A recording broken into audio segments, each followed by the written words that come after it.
Hello, my dear students. Welcome to my YouTube channel once again. আমরা পদার্থের কঠিন অবস্থা পড়ছি। বিগত দুটি ক্লাসে আমরা দুটো ভিডিও আপলোড করেছি, তাতে তোমরা যেটুকু পড়েছো তোমরা আমাকে কমেন্ট করে জানিয়েছো যে স্যার সবটাই আমরা ভালোভাবে বুঝতে পেরেছি। তো থ্যাঙ্কস টু অল। বিগত ক্লাসের বিষয়টি একটু স্মরণ করে দিই, যেটা পড়েছিলাম আমরা। ফার্স্ট করেছিলাম হোয়াটসঅ্যাপ গ্রুপে আমি যে কিছু যৌগের গঠন সংকেত নির্ণয় সংক্রান্ত প্রশ্নাবলী পাঠিয়েছিলাম, সেগুলির ডিটেলস সলিউশন আমি ডিসকাস করেছি। আর ওর সাথে 7 ক্রিস্টাল সিস্টেম অর্থাৎ 7টি বিভিন্ন ধরনের যে কেলাসাকার গঠন হয় এবং তাদের দ্বারা গঠিত 14টি ব্র্যাভিয়াস ল্যাটিস, এই কটা আমরা আলোচনা করেছিলাম বিগত ক্লাসে। এবং এটা বলেছিলাম যে আগামী ক্লাসে কিন্তু আমরা একটি ভীষণ ইম্পর্টেন্ট জিনিস পড়ব এবং খুবই ইন্টারেস্টিং। যদিও এই জায়গাটা খুব শক্ত, ছেলেদের হয়তো বুঝতে খুব অসুবিধা হয়, তার কথা ভেবেই আমি পাওয়ার পয়েন্টে অনেক পরিশ্রম করে এই স্লাইডগুলি বানিয়েছি। এইগুলি দেখার পর এই শক্ত জিনিসটি তোমাদের কাছে আর শক্ত থাকবে না। তার জন্য তোমাদেরকে একটু মনোযোগ সহকারে আমি যেভাবে পড়াচ্ছি বা যে প্রজেকশনগুলো দেখাচ্ছি মনোযোগ সহকারে সেগুলি শুনতে হবে। ওকে, লেটস স্টার্ট দ্য লেসন। কেলাসের গঠনকারী কণাগুলির ঘন সন্নিবেশ, ক্লোজ প্যাকিং অফ পার্টিকলস। তো ঘন সন্নিবেশ বলতে আমরা কি বুঝি না, যতটা ক্লোজলি আসা যায়, অর্থাৎ কণাগুলি যত কাছাকাছি এসে গঠনটা দিতে পারবে। তো এখানে কণাগুলিকে গোলক হিসাবে কল্পনা করা হয়। তো গোলকগুলি একে অপরকে স্পর্শ করে থাকলে তাহলে কি হয় না, পুরো কেলাস গঠনটা তৈরি হয়। এবার কেলাসের গঠনাকৃতি কিন্তু ত্রিমাত্রিক। ত্রিমাত্রিক গঠন আবার একমাত্রিক এবং দ্বিমাত্রিক গঠন দিয়ে তৈরি হয়।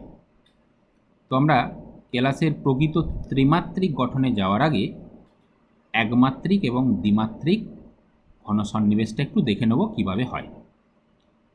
দেখো, ফার্স্ট আমরা দেখব একমাত্রিক দেশে কণাগুলির ঘন সন্নিবেশ।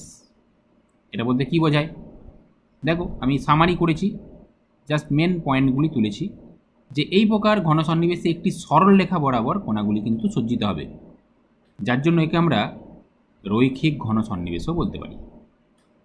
এবং এই সন্নিবেশে আমরা দেখব যে কোনো একটি কণা নিকটবর্তী বা পার্শ্ববর্তী বা প্রতিবেশী, যাই বলো না কেন, প্রতিবেশী দুটি কণাকে কিন্তু স্পর্শ করে থাকে।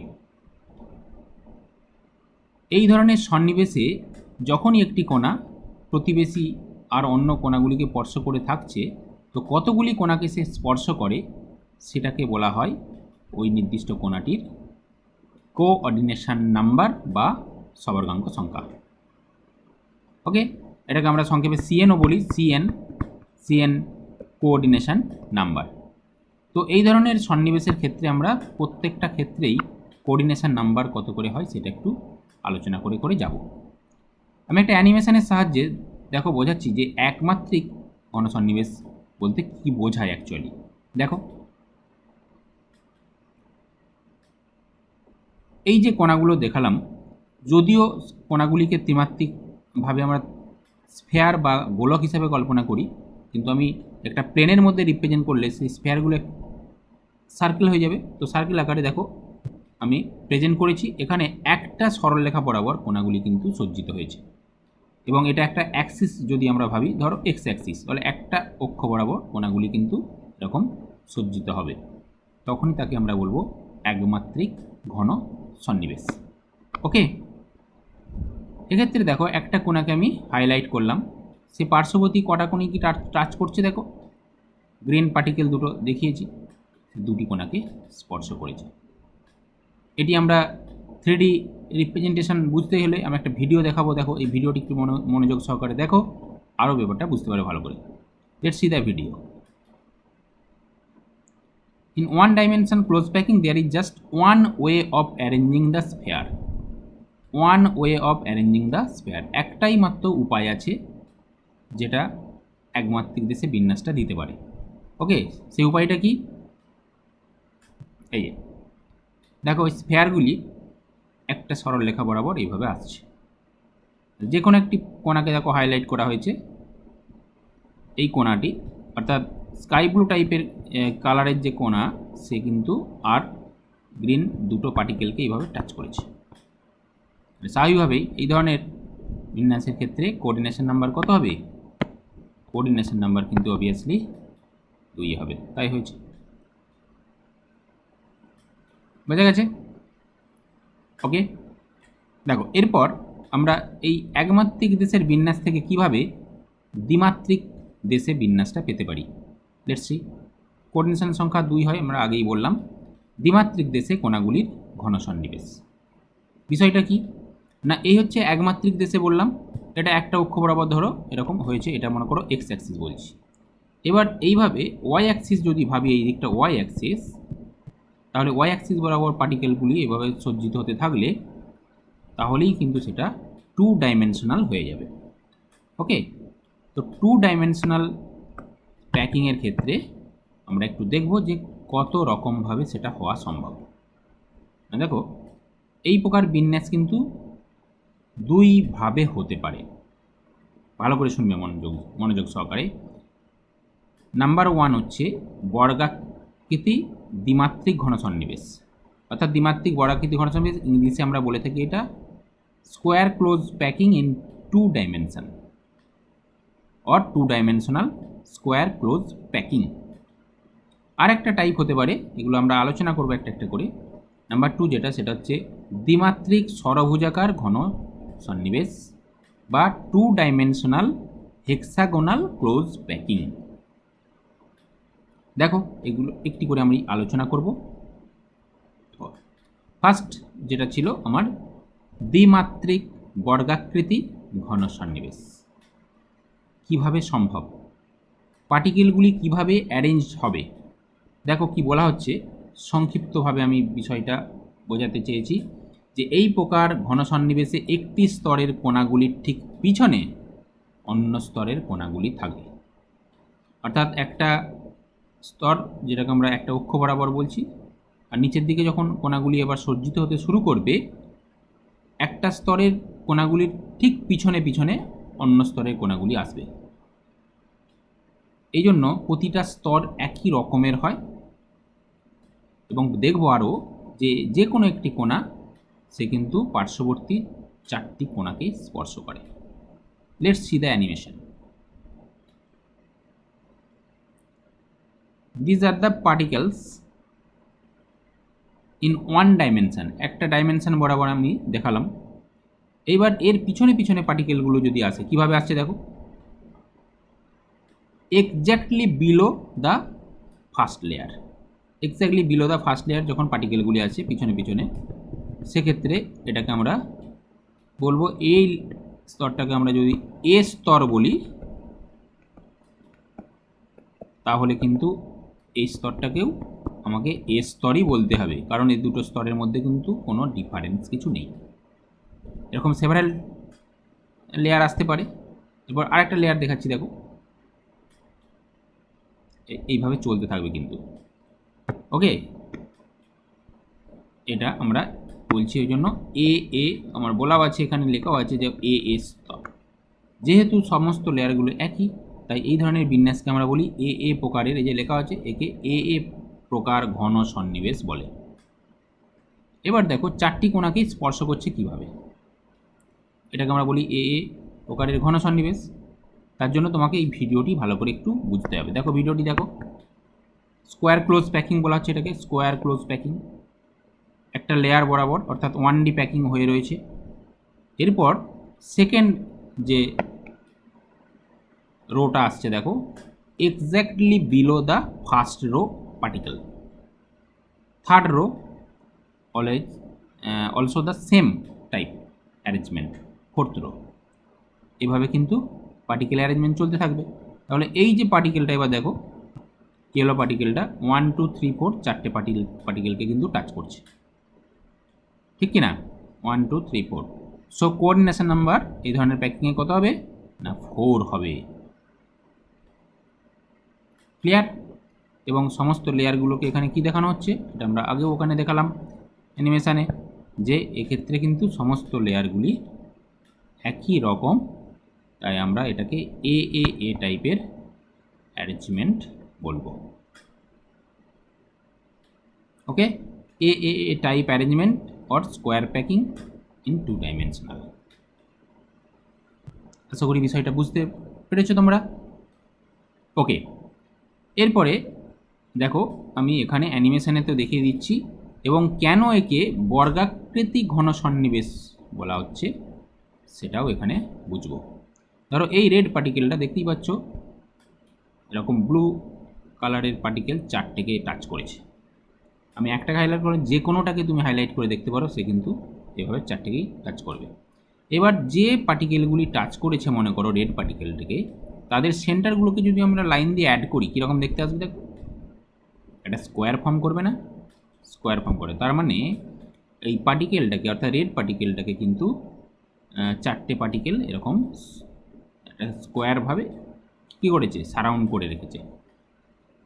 শুধু তাই নয়, এখানে যে ফাঁকগুলি তৈরি হয়, ফাঁক তো তৈরি হবেই, কারণ পার্টিকেলকে আমরা স্ফেয়ার হিসাবে কনসিডার করেছি। স্ফেয়ারকে তুমি যত ক্লোজলি প্যাকটি করো না কেন, তাদের মধ্যবর্তী কিছু ফাঁকা স্থান থাকবেই। এখানে ওই ফাঁকা স্থানগুলিকে ভয়েড আমরা বলে থাকি।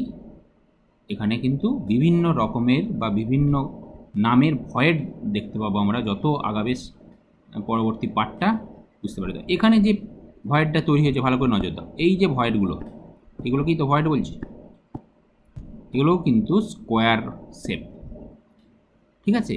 সেই জন্য দেখো এটা কোঅর্ডিনেশন নাম্বার 4 হবে। আর এই প্রকার বিন্যাসে যে ফাঁকের সৃষ্টি হয় তা হলো বর্গাকৃতি ফাঁক।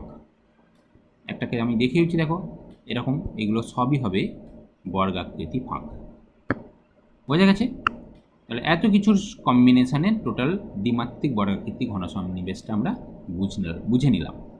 ওকে, এবার আমরা আরেকটা টাইপ হয় যেটা বলছিলাম, যে দ্বিমাত্রিক ষড়ভুজাকার ঘন সন্নিবেশ। ভালো করে বোঝো এটা কখন সম্ভব।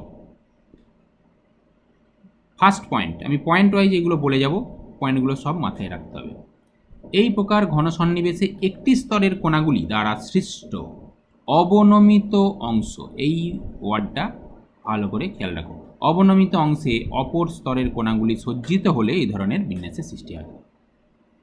ওকে, let's see the animation. This is the 1D arrangement. একটা লাইন বরাবর পার্টিকেলগুলোকে অ্যারেঞ্জ করা হলো। এইবার এদের অবনমিত, এই অবনমিত অঞ্চল বলতে কি বোঝাচ্ছে দেখো, এই পয়েন্টটা, this is the point here also.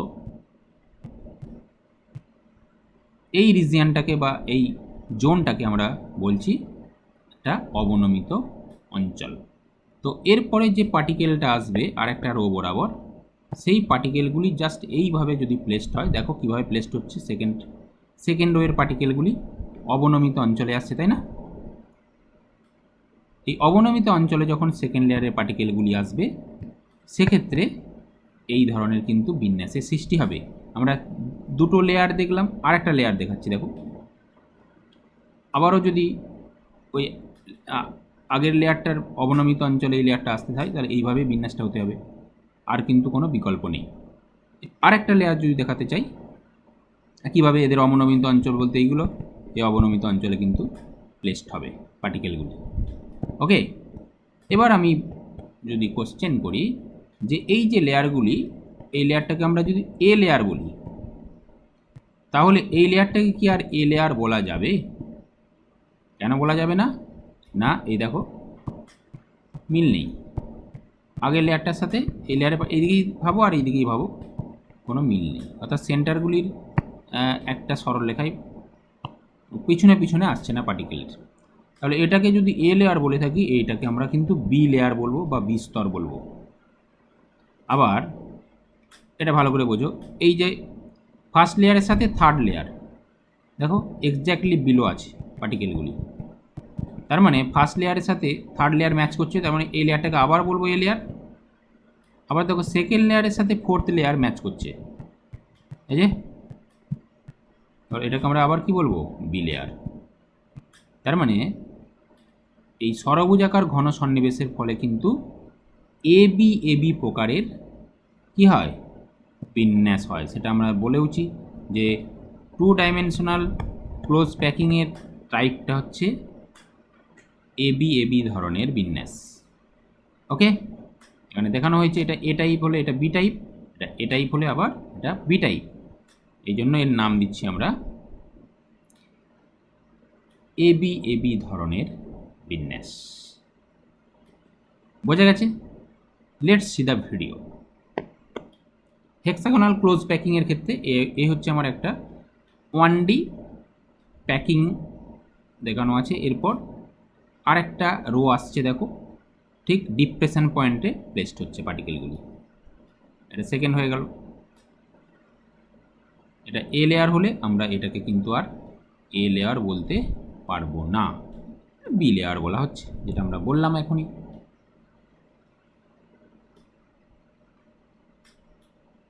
এরপরে যে এটা আসবে তা অবনমিত অঞ্চলে বসতে হলে কিন্তু এটা ছাড়া অন্য কোনো অ্যারেঞ্জমেন্টের রাস্তা নেই, তখন কিন্তু ম্যাচ করে যাবে। দেখো এই লেয়ারটার সাথে এই যে ম্যাচ করে যাচ্ছে।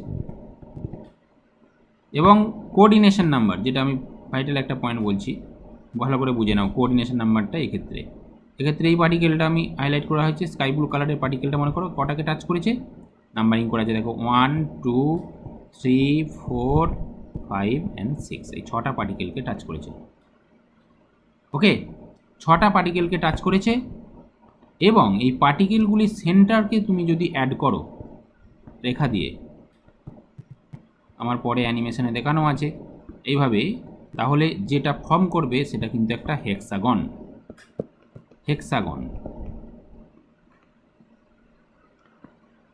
ওকে, তাহলে এই জন্যই এই ধরনের প্যাকিংকে আমরা কি হেক্সাগোনাল ক্লোজ প্যাকিং বলবো, 2D 2 dimensional hexagonal close packing.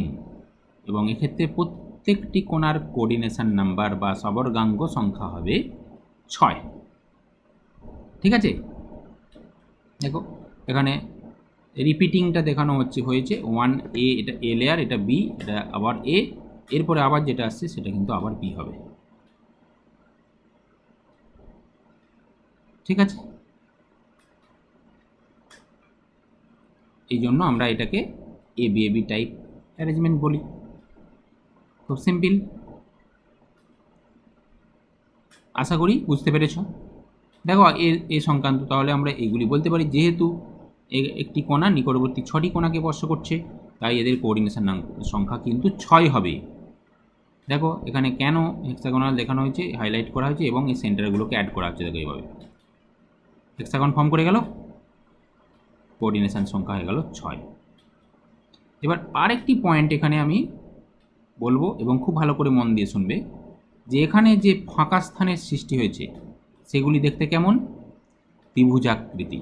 দেখো এই যে ফাঁকা স্থানগুলো আমি দেখাচ্ছি, দেখো এইগুলো সব ত্রিভুজাকৃতি না, ত্রিভুজাকৃতি ফাঁক। এই ত্রিভুজাকৃতি ফাঁকগুলো যেভাবে আছে, আমি এই জায়গাটা ধরো ফাঁকগুলোকে হাইলাইট করছি। দুটো ত্রিভুজাকৃতি ফাঁক, নামটা ত্রিভুজাকৃতি ফাঁক হলেও দুটো কি দেখতে একই রকম দেখতে নয়। আমি যদি ত্রিভুজটা আঁকতে চাই, ধরো এই জায়গার ত্রিভুজটা যদি আঁকতে চাই, এইভাবে আছে, মানে ভার্টেক্স অর্থাৎ শীর্ষবিন্দুটা উপরের দিকে আছে ভাবতে পারি। আবার কিছু কিছু ত্রিকোণীয় ফাঁক আছে বা ত্রিভুজাকৃতি ফাঁক আছে যাদের কিন্তু এই জায়গাটা দেখো এর ক্ষেত্রে এরমভাবে আছে, সরি এই ত্রিভুজের ভার্টেক্সটা নিচের দিকে আছে, এরকমভাবে ভাবতে পারি। ওকে, তো এই জিনিসটা এখানে বলা আছে, এটা আমাদের পরে গিয়ে কাজে লাগবে 3D প্যাকিং বোঝার সময়। দেখো যে এক্ষেত্রে যে ফাঁকা স্থানের সৃষ্টি হয় তাকে ত্রিকোণীয় ফাঁক বলে। এই ধরনের ত্রিকোণীয় ফাঁক 2 প্রকারের হয়, যার মধ্যে কতকগুলির শীর্ষ ওপরের দিকে এবং কতকগুলির শীর্ষ নিচের দিকে। তাই তো হলো। তাহলে এখান থেকে আমরা সেই 2 ধরনের ফাঁককে এখানে দেখিয়ে দেখলাম, এটার নাম দেবো ত্রিকোণীয় ফাঁক। বোঝা গেছে? এটা 2 ডাইমেনশনালে হেক্সাগোনাল ক্লোজ প্যাকিং বুঝে নিলাম। এরপরে আমরা কিন্তু 3D প্যাকিংয়ে চলে যাব।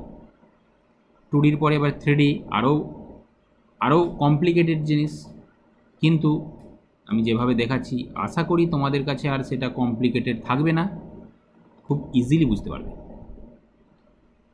ওকে, তো let's see the 3D packing. ত্রিমাত্রিক দেশে কণাগুলির ঘন সন্নিবেশ, packing of particles in 3 dimension. কি ঘটনা ঘটতে পারে? ফার্স্ট যেটা বলা আছে দেখো, দ্বিমাত্রিক বর্গাকৃতি ঘন সন্নিবেশের দ্বারা ত্রিমাত্রিক ঘন সন্নিবেশ।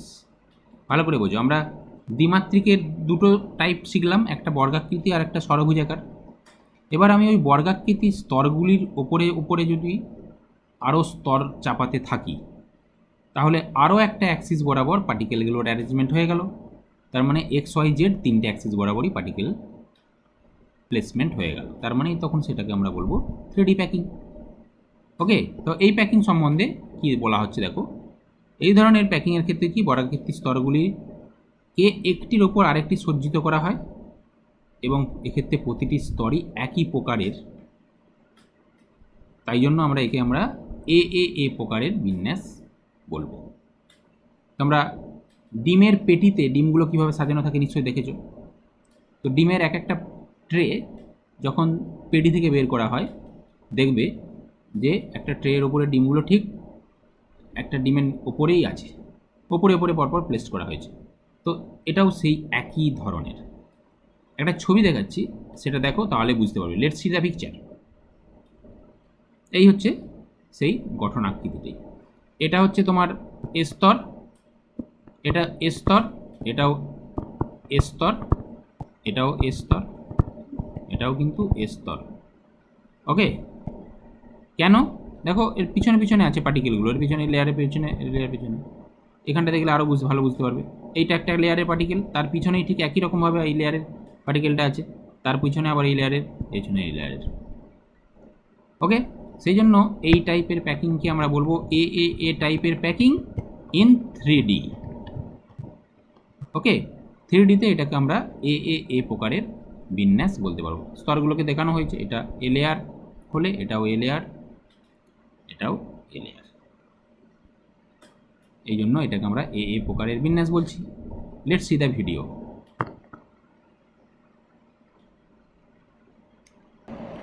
Three dimensional close packing, 2 dimensional square close packed. আমরা প্রথমেই বললাম যে 1D প্যাকিং দিয়ে 2D প্যাকিং হয়, 2D প্যাকিংয়ের লেয়ারগুলি থেকে 3D প্যাকিং হয়। তো আমরা 2 dimensional square close pack structure থেকে এবার 3D প্যাকিং স্ট্রাকচার ফর্ম করতে চাইছি, তাহলে সেটা ভিডিওর মাধ্যমে দেখো খুব ভালোভাবে বুঝতে পারবে। দেখো ভিডিওটা দেখো, এটা হচ্ছে একটা layer, 2 dimensional square close packed layer. আমরা যেটা বলছিলাম ডিমের পেটি, তার উপরে এইভাবে পরপর সাজানো থাকে ডিমের পেটির মধ্যে ট্রেগুলিকে। তো এটা সেকেন্ড লেয়ার, ফার্স্ট লেয়ারের উপরে সেকেন্ড লেয়ার প্লেসড করা হয়েছে, দুটো লেয়ারের পার্টিকেলের মধ্যে কোনো ডিফারেন্স নেই। ওকে, এটা থার্ড লেয়ার, ফোর্থ লেয়ার, এভাবে চলতে থাকবে।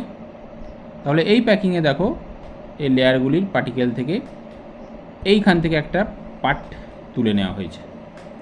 তো এর থেকে আমরা কি দেখতে পাচ্ছি না, এই যে মাঝের পার্টিকেলটা যেটা হাইলাইট করছি দেখো, এই যে পার্টিকেলটা, এই পার্টিকেলটা কটা পার্টিকেলকে টাচ করছে না, এই যে 4টে পার্টিকেল দেখানো হয়েছে, ধরো এই 4টে পার্টিকেল 1 2 3 and 4, এই 4টে পার্টিকেল কিন্তু সেম লেয়ারের 4টে পার্টিকেল। আমরা জানি সেম লেয়ারেতে 4টে পার্টিকেলকেই টাচ করবে, কারণ যেহেতু এটা 2 dimensional square close packed layer. এবং দেখা গেছে এই ধরনের প্যাকিংয়ে এবার অ্যাবাব লেয়ার আর বিলো লেয়ারে একটি করে পার্টিকেলকে টাচ করে, তাই দেখানো হয়েছে। এটা হচ্ছে অ্যাবাব লেয়ারের পার্টিকেল, এটা হচ্ছে বিলো লেয়ারের পার্টিকেল। তো 3D প্যাকিংয়ে যে কোনো একটা পার্টিকেলের কোঅর্ডিনেশন নাম্বার জানতে হলে সবসময় দেখতে হবে সেম লেয়ারের কটা পার্টিকেলকে টাচ করছে এবং অ্যাবাভ লেয়ারের কটা পার্টিকেলকে টাচ করছে আর বিলো লেয়ারের কটা পার্টিকেলকে টাচ করছে। তাহলেই টোটাল কতগুলো পার্টিকেলকে সে টাচ করলো 3D প্যাকিংয়ে সেটা আমরা জেনে যাব, সেটাই হবে তার কোঅর্ডিনেশন নাম্বার। তো এখানে স্বাভাবিকভাবেই তোমরা দেখতে পাচ্ছ যে 2 ডাইমেনশনাল স্কোয়ার ক্লোজ প্যাক দিয়ে যখন 3D ফর্ম করে সেক্ষেত্রে কোঅর্ডিনেশন নাম্বার কত হবে? অবভিয়াসলি 6 হবে, কারণ দেখতেই পাচ্ছ 6টা পার্টিকেলকে টাচ করেছে এবং সেটা ভালো করে ক্লারিফাই করা হয়েছে। দেখো সেম লেয়ার পার্টিকেলগুলিকে আমরা এভাবে সেপারেট করে, এটা সেম লেয়ারের 4টে পার্টিকেল, এটা অ্যাবাভ লেয়ারের একটা পার্টিকেল, এটা বিলো লেয়ারের একটা particle.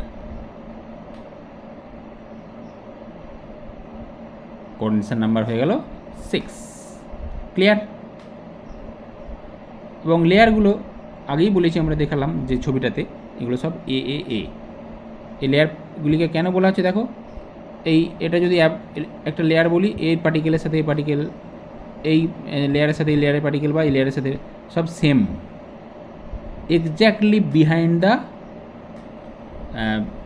Below layer, above layer, sorry, exactly below the above layer. সেই জন্য এটা আমরা এ টাইপের প্যাকিং বলে থাকি।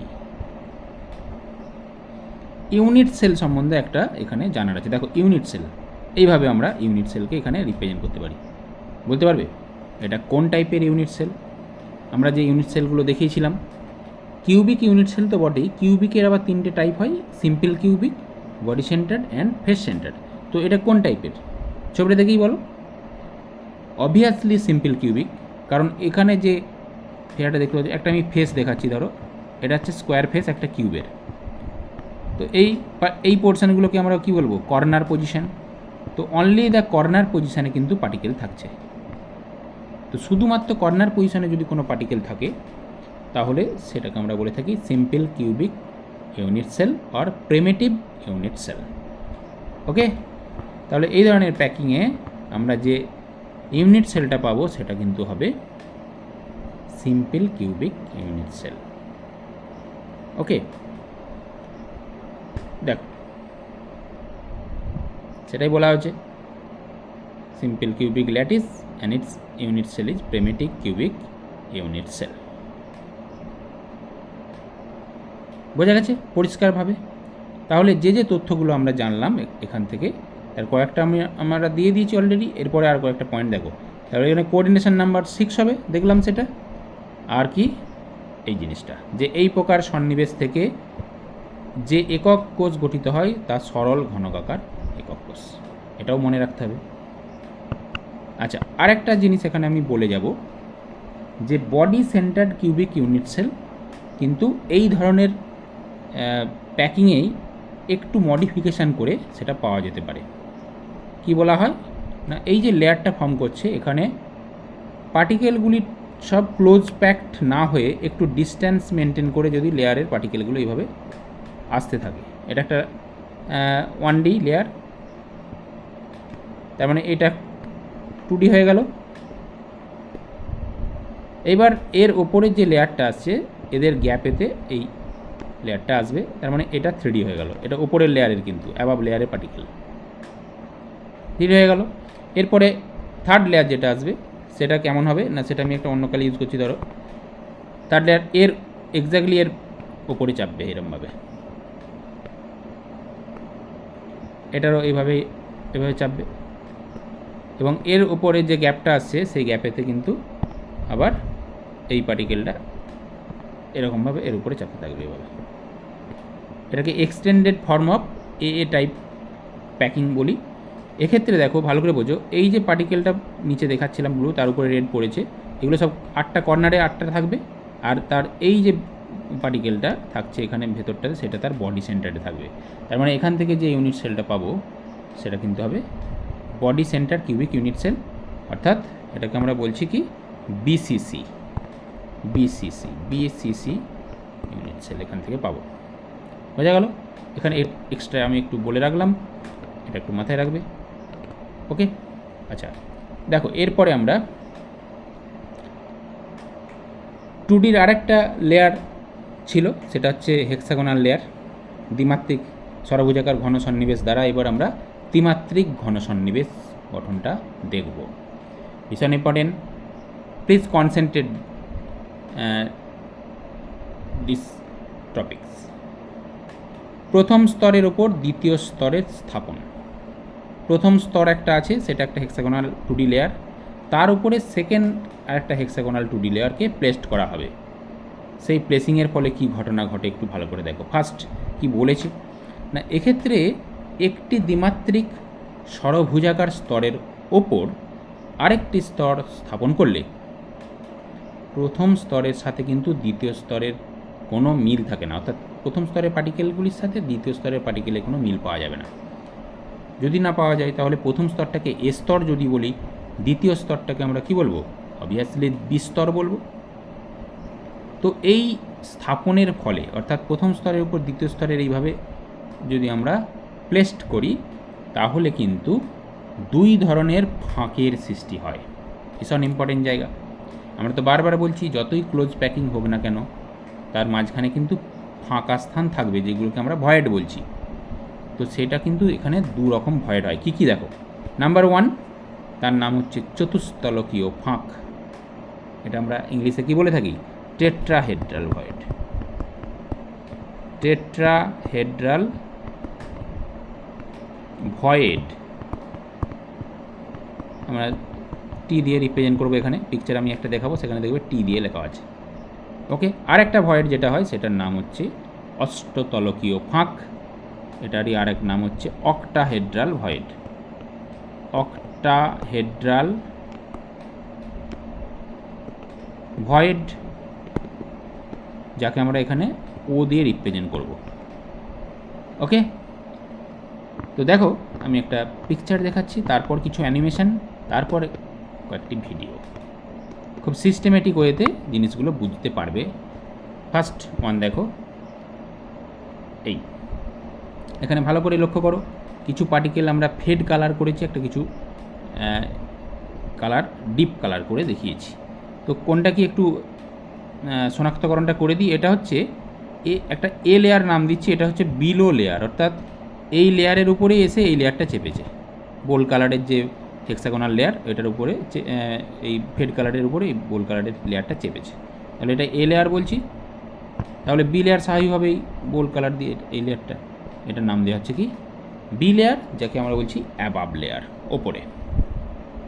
এর ফলে কি ঘটনা ঘটেছে দেখো, আমরা তো আগেই দেখেছিলাম যে হেক্সাগোনাল ক্লোজ প্যাকিংয়েতে ত্রিভুজাকৃতি বা ত্রিকোণীয় ফাঁকের সৃষ্টি হয়, এবং তাও আবার দুই প্রকারের। কতকগুলির আছে শীর্ষ উপরের দিকে, কতকগুলির শীর্ষ নিচের দিকে। হচ্ছে তো এটা একটা লেয়ারের উপর আরেকটা লেয়ার এসে যখন চাপে, তখন যে ঘটনাটা ঘটছে তার বিনিময়ে ফাঁকগুলোকে আমরা কতকগুলি টি এরকম যে টি লেটার দিয়ে রিপ্রেজেন্ট করেছি। এগুলো সব টি লেখা হয়েছে, আবার কিছু কিছু ক্ষেত্রে দেখো ও লেখা হয়েছে। তার মানে O for octahedral void and T for tetrahedral void. Okay, তার মানে এটাকে আমরা আমি একটু ক্লারিফাই করে দিচ্ছি, আরও জিনিসটা বোঝা যাবে যে অ্যাকচুয়ালি কখন টেট্রাহেড্রাল আর কখন অক্টাহেড্রাল ভয়েড ক্রিয়েট হচ্ছে। দেখো ফার্স্ট আমি অক্টাহেড্রালটা দেখেছি, এটা ও লেখা ছিল।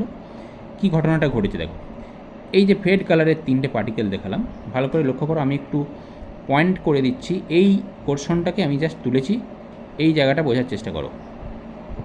এই জাস্ট এই জায়গাটা, এখানে এই যে তিনটে পার্টিকেল দেখালাম, সেটা এই পার্টিকেলটা আর এই পার্টিকেলটা, যে এই তিনটাকে দেখানো হয়েছে, তার ওপরে আছে বোল কালারের যে তিনটে পার্টিকেল, সেটা এভাবে প্লেসড করা আছে। দেখো, তার মানে কি বিলো লেয়ারের যে ট্রায়াঙ্গুলার ভয়েড বা ত্রিকোণীয় ফাঁক তৈরি হয়েছিল, অ্যাবাব লেয়ারের আরেকটি ত্রিকোণীয় ফাঁক তার উপর প্লেসড হয়েছে, ঠিক কি না? বিলো লেয়ারের ট্রায়াঙ্গুলার ভয়েডটা এরকম ছিল, যার ভার্টিসটা ওপর দিকে ছিল, আর অ্যাবাব লেয়ারের যে ট্রায়াঙ্গুলার ভয়েডটা ক্রিয়েট হয়েছে, তার কিন্তু এইভাবে ভার্টিসটা আছে। তার মানে এইরকম একটা জিনিস এখানটা কি ক্রিয়েট হয়েছে, এটাই কিন্তু অক্টাহেড্রাল ভয়েড। বুঝতে পারা গেল? এটাকে আমরা ও দিয়ে রিপ্রেজেন্ট করছি, এই পয়েন্টটা, এটাকে আমরা বলছি অক্টাহেড্রাল ভয়েড। কেন নামটা অক্টাহেড্রাল হলো সেটা পরবর্তী স্লাইডে আরও পরিষ্কার করে বোঝা যাবে। ওকে, দেখো এরপর আমি টি লেখা আছে যেই জায়গাটা সেটা দিকে কনসেন্ট্রেট করছি। দেখো টি লেখা আছে জায়গাটা, এই পয়েন্টটাকে আমি হাইলাইট করেছি। এই জায়গাটা একটু এবার ভালো করে বোঝো, বিলো লেয়ার অ্যাবাভ লেয়ারের পার্টিকেলগুলো কীভাবে আছে। ওকে, দেখো কী হচ্ছে। এই হচ্ছে বিলো লেয়ারের 3টে পার্টিকেল ছিল এইভাবে, তার বিনিময়ে আমি এখানে যে ভয়েডটা ক্রিয়েট হয়েছিল সেটা কি ট্রায়াঙ্গুলার ভয়েড বা ত্রিকোণীয় ফাঁক, যার শীর্ষটা নিচের দিকে ছিল। ওকে, তার উপরে অ্যাবাভ লেয়ারের পার্টিকেলটা এইভাবে এসেছে, এভাবে এসেছে। তার মানে কি বিলো লেয়ারের পার্টিকেলগুলি দ্বারা যে ট্রায়াঙ্গুলার ভয়েডটা ক্রিয়েট হয়েছিল সেটা কিন্তু কাভার্ড হয়ে গেল বাই অ্যাবাভ লেয়ার একটা পার্টিকেল। ওকে, আর একটা জায়গা আমি একটু হাইলাইট করব, দেখো সেটা কোথা থেকে দেখানো হচ্ছে। এটা মুছে দিলাম। এই দেখো এই জায়গাটায় যে টিটা লেখা হয়েছে, আমি এই এরিয়াটাতে কনসেন্ট্রেট করতে বলবো। এই এরিয়াটাতে এখানে কি ঘটনাটা ঘটেছে ভালো করে বোঝো। এই হচ্ছে বিলো লেয়ারের একটা পার্টিকেল, তার উপরে অ্যাবাভ লেয়ারের 3 পার্টিকেল কীভাবে অ্যারেঞ্জ হয়েছে দেখো। তার মানে কি ঘটনাটা ঘটলো না, এটার ক্ষেত্রে বিলো লেয়ারের একটা পার্টিকেলের ওপরে অ্যাবাভ লেয়ারের একটা ত্রিকোণীয় ফাঁক বসেছে। তার মানে আমরা বলতে পারি অ্যাবাভ লেয়ারের যে ত্রিকোণীয় ফাঁকটা সেটা বিলো লেয়ারের একটা পার্টিকেল দ্বারা কাভার আপ হয়েছে। তার মানে ওটাও কিন্তু একটা টেট্রাহেড্রাল ভয়েড। ওকে, তার মানে টেট্রাহেড্রাল ভয়েড দু রকমভাবে তৈরি হতে পারে, যেটা এখানে পরিষ্কারভাবে দেখানো হলো। তাহলে এটাকে আমরা এইভাবে বলবো T means tetrahedral void, tetrahedral void. বিষয়টা বুঝতে পেরেছো? এইবার দেখো কেন এদেরকে টেট্রাহেড্রাল বা অক্টাহেড্রাল ভয়েড বলে। অ্যাকচুয়ালি ভয়েডগুলি কিন্তু টেট্রাহেড্রালের মতো বা অক্টাহেড্রালের মতো দেখতে নয়, অর্থাৎ নামকরণটা কিন্তু তারা কেমন দেখতে তার উপরে নয়। তাহলে কীভাবে নামকরণটা হয়েছে না, সারাউন্ডিং পার্টিকেলগুলি ওই ফাঁকটাকে কিভাবে ঘিরে ধরে রেখেছে তার উপর বেস করে কিন্তু এই নামগুলো এসেছে। Let's see the next slide, clearly বুঝতে পারা যাবে। তার আগে একটা ভিডিও দেখে নাও একটু যে কিভাবে হচ্ছে। এই হচ্ছে একটা হেক্সাগোনাল লেয়ার ছিল, এটা 2Dর একটা হেক্সাগোনাল লেয়ার। এই প্লেসড হয়ে গেল second layer, third layer, fourth layer. ভালো করে লেয়ারগুলো এবার বোঝো। এখানে এই লেয়ারটা ওপরে, এই লেয়ারটা যখন চেপেছে কোনো মিল আছে দেখো, মিল নেই। তার মানে এটা যদি এ লেয়ার হয় অবভিয়াসলি এই লেয়ারটা কী হবে, বি লেয়ার। আবার এই লেয়ারটা আমরা সি, এই লেয়ারটা ডি এরকম বলতে পারবো কি না, না বলতে পারবো না। কেন না, দেখো এই লেয়ারের কিন্তু পার্টিকেলের সাথে ম্যাচিং হয়ে যাচ্ছে, থার্ড লেয়ারের সাথে ফার্স্ট লেয়ারে। এই যে পিছনে পিছনে আছে দেখো, এটা ফার্স্ট লেয়ার, এটা সেকেন্ড, এটা থার্ড। এই থার্ড লেয়ারের সাথে ফার্স্ট লেয়ার ম্যাচিং হয়ে গেছে। তাহলে থার্ড লেয়ারের সাথে ফার্স্ট লেয়ার যদি ম্যাচিং হয় তাহলে এটাকে আবার আমাকে এই লিখতে হবে, ঠিক আছে। তারপরেরটা আবার কী লিখবো, বি লিখতে হবে। কেন দেখো সেকেন্ড লেয়ারের সাথে ফোর্থ লেয়ার, এই যে সেকেন্ড লেয়ারের সাথে ফোর্থ লেয়ার ম্যাচ হচ্ছে। ওকে, তাহলে এটাকেও কিন্তু আমাকে কী লিখতে হবে, বি লিখতে হবে। তার মানে কি রিপিটেশন হচ্ছে, অল্টারনেটিভলি লেয়ারগুলো প্লেসড হচ্ছে। এ টাইপ, তারপরে বি টাইপ, আবারও এ টাইপ, তারপরে আবারও বি টাইপ, আবার এ আসবে, আবার বি আসবে, এভাবে চলতেই থাকবে। বোঝা গেল? সেই জন্য এটাকে আমরা এ বি টাইপ প্যাকিং বলতে পারি ইন 3D, অর্থাৎ 3 ডাইমেনশনে আমরা একে এ বি টাইপ প্যাকিং বলবো। এগুলো সবই ক্লারিফাই করা আছে, ভিডিওটা দেখো। আর placing second layer over the first layer, যেটা আমরা আলোচনা এখন করছি। ট্রায়াঙ্গুলার ভয়েড এভাবে ক্রিয়েট হয়েছে, দু রকম দেখছো, কিছু আছে ভার্টেক্স উপর দিকে, কিছু ভার্টেক্সটা নিচের দিকে আছে বা শীর্ষবিন্দুগুলি। হ্যাঁ, এই জায়গাটার দিকে পরিষ্কারটা হচ্ছে আরও। দেখো এই ট্রায়াঙ্গুলার ভয়েডগুলোর ভার্টেক্সগুলো সব উপর দিকে আছে, আবার তারপরে এইগুলো সব নিচের দিকে, আবার ওই লেয়ারের এটা উপরের দিকে, আবারও নিচের দিকে।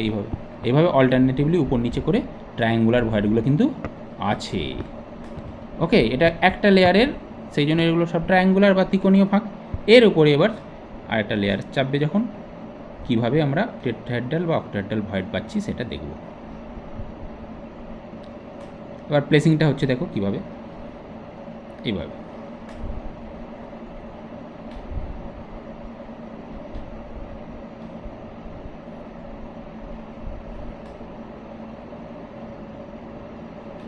এটা বি লেয়ার। তো এইখানে দেখো এই একটু জুম করে দিচ্ছি, এই জায়গাটা দেখো,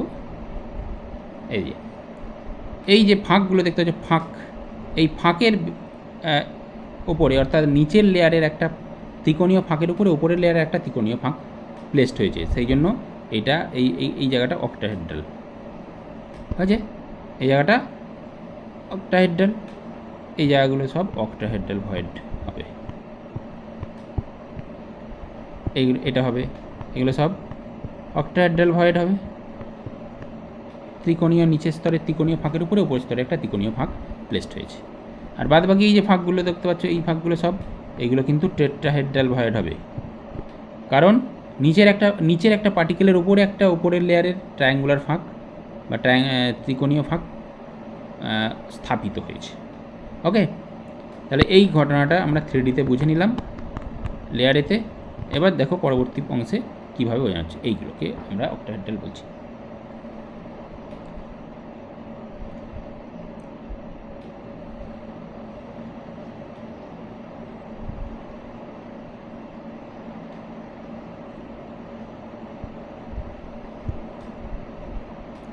এবার এখান থেকে আমরা ভয়েড তাহলে কত টাইপ হবে দেখলাম, এরমভাবে প্লেসিং হলে সেটা দুটো টাইপ হয় দেখলাম, যে টেট্রাহেড্রন ভয়েডস টি দিয়ে লেখা হচ্ছে, আর অক্টাহেড্রন বা অক্টাহেড্রাল বলে ভয়েডস ও দিয়ে রিপ্রেজেন্ট করেছি।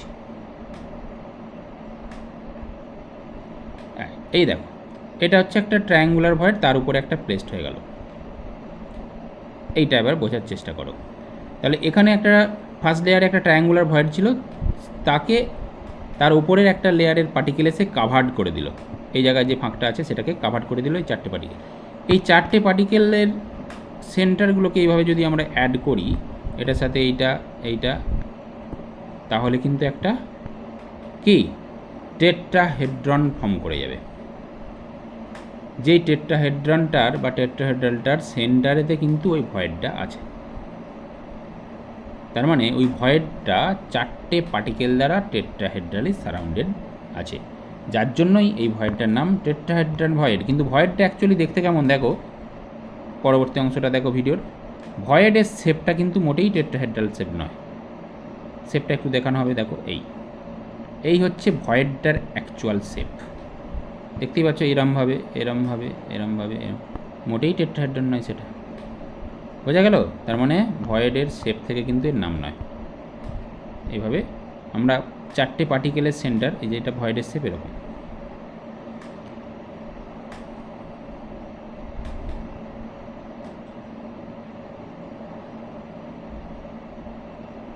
এই দেখো চারটে পার্টিকেলের সেন্টারকে অ্যাড করলে কিন্তু এরকম টেট্রাহেড্রাল পাওয়া যাবে, বোঝা গেছে? এবার অক্টাহেড্রাল ভয়েডটা দেখো, অক্টাহেড্রাল ভয়েড কীভাবে সারাউন্ডেড আছে, ছটা পার্টিকেল, এই ছটা পার্টিকেলের সেন্টারগুলোকে যদি এভাবে অ্যাড করা হয়, ওকে, এর সেন্টারের সাথে এর সেন্টার এরমভাবে, এর সাথে এরমভাবে, তাহলে কিন্তু এটা একটা কী হয়ে যাবে, এটা কিন্তু একটা এরকম অক্টাহেড্রাল ফর্ম করে যাবে, বোঝা গেল? একটা অক্টাহেড্রাল ফর্ম করে যাবে। তার মানে আমরা বলতে পারি যে এই ধরনের ভয়েডেতে ছটা পার্টিকেল থাকে সারাউন্ডেড, যে ছটা পার্টিকেলের সেন্টারগুলোকে অ্যাড করলে একটা অক্টাহেড্রন পাবো, তার মানে ভয়েডটা অক্টাহেড্রালি সারাউন্ডেড বাই 6 পার্টিকেলস। ওকে, কিন্তু এর শেপটা দেখো, অক্টাহেড্রাল ভয়েডটার শেপটা ঠিক কেমন, এই রকম দেখতে হয়, ঠিক আছে, এরকম দেখতে শেপ, এবং ছটা পার্টিকেল আমরা তাদের সেন্টারগুলোকে অ্যাড করলে দেখবে একটা অক্টাহেড্রনই পাওয়া যাচ্ছে।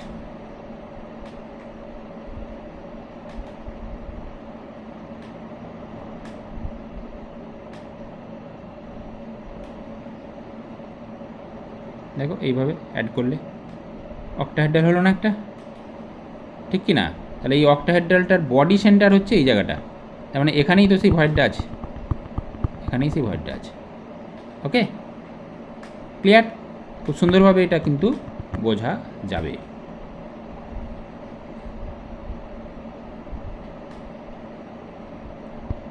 হয়েছে?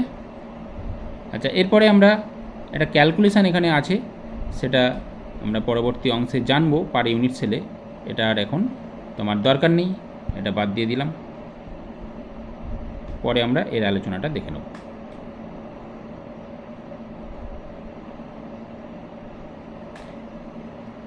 আর এই জিনিসটা পরিষ্কার হয়ে গেছে, প্রথম স্তরের ওপর দ্বিতীয় স্তরে স্থাপন হলে এত সব ঘটনা ঘটে। এরপর আমরা দ্বিতীয় স্তরের ওপর বা তৃতীয় স্তর স্থাপন করলে সেক্ষেত্রে কী ঘটনা ঘটে আমরা দেখব। Let's see the next slide. চতুস্তলকীয় ফাঁক, এটা অ্যাকচুয়ালি এটা ডিটেলসে একটু আলোচনা করে নিই। এই সম্বন্ধে কী কী আমাদের জানা আছে না, প্রথম স্তরের ত্রিকোণীয় ফাঁকের উপর যখন দ্বিতীয় স্তরের কোণা স্থাপিত হবে, তখন প্রথম স্তরের কোণার উপর দ্বিতীয় স্তরের ত্রিকোণীয় ফাঁক স্থাপিত হলে তবেই চতুস্তলকীয় ফাঁকের সৃষ্টি হয়। যেহেতু ফাঁকটি চারটি কোণা দ্বারা চতুস্তলকীয়ভাবে ঘিরে থাকে, এই ফাঁকটার ভালো করে মনে রাখবে, এই ফাঁকের কোঅর্ডিনেশন সংখ্যা কিন্তু 4 হবে, তাই তো নাকি? কারণ ফাঁকটাকে তো চারটে কোণা দ্বারা সারাউন্ড আছে, মানে তার মানে আমরা বলতে পারি ফাঁকটাকে চারটে পার্টিকেল টাচ করে আছে, তার মানে কোঅর্ডিনেশন নাম্বার ফাঁকটার কত হবে? 4 হবে। এবং আরেকটা তথ্য এখানে মনে রাখবে, এটা আমরা প্রমাণও করে দেখাতে পারি, কিন্তু বোর্ডের এক্সামের জন্য প্রমাণটা দরকার নেই, শুধু মনে রাখবে যে কণার রেডিয়াস, কণার ব্যাসার্ধ, এটা যদি ক্যাপিটাল আর ধরি, আর চতুস্তলকীয় ফাঁক, ঠিক আছে, চতুস্তলকীয়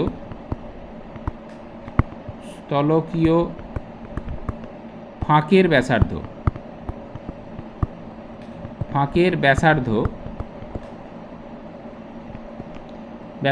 এটাকে আমরা স্মল আর যদি ধরি, তাহলে small R by capital R, এটাকে আমরা একটা পরে নাম দেবো, এটাকে রেডিয়াস রেশিও বলে,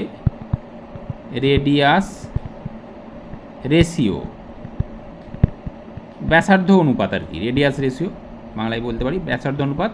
এটা কিন্তু কত হবে? 0.225।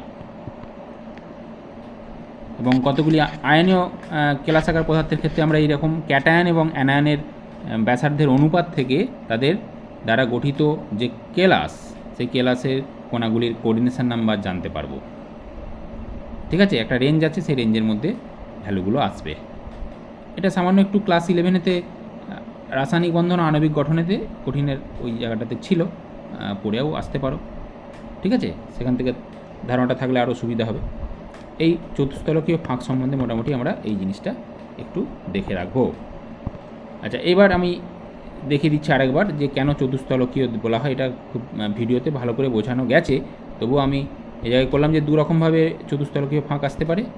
এই আগের আমরা প্লেসিংয়ে দেখলাম এইভাবে থাকবে। এই হচ্ছে তিনটে পার্টিকেল একটা সেম লেয়ারের, আর অ্যাবাব লেয়ারে মনে করো ওই ইয়েলো পার্টিকেলটা আছে, এই এদের সেন্টারগুলোকে অ্যাড করলে একটা টেট্রাহেড্রন ফর্ম করে যাবে, যার জন্য এর নাম হচ্ছে চতুস্তলকীয় ফাঁক।